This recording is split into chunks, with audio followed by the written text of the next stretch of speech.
بسم اللہ الرحمن الرحیم۔ السلام علیکم ورحمۃ اللہ وبرکاتہ۔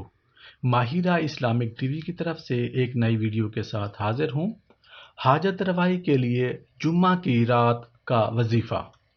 اگر کوئی ایسی جائز حاجت جس کے لیے جلدی پوری ہونے کی خواہش رکھتا ہو، جس کے بارے میں وہ بہت زیادہ کوشش اور جد و جہد کر رہا ہو، تو اسے چاہیے کہ وہ جمعہ کی رات کو نماز عشاء کے بعد 4 رکعت نفل نماز اس طرح پڑھے کہ ہر رکعت میں سورہ فاتحہ کے بعد 21 مرتبہ آیت کریمہ، یعنی لا الہ الا انت سبحانک انی کنت من الظالمین۔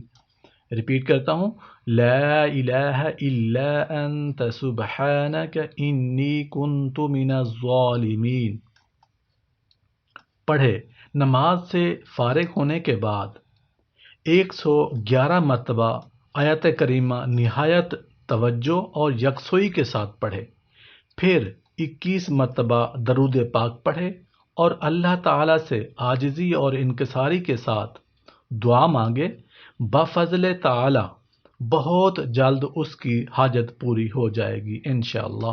میرے دوستو، بھائیو، بزرگوں، آپ نے جمعے کی رات ہر حاجت کا وظیفہ جو میں نے آپ کے ساتھ شیئر کی ہے، آپ نے ثواب کی نیت سے اپنے دوستوں کے ساتھ اس ویڈیو کو ضرور شیئر کرنا ہے، اور ہمارا channel Mahira Islamic T V کو سبسکرائب بھی کر دیں۔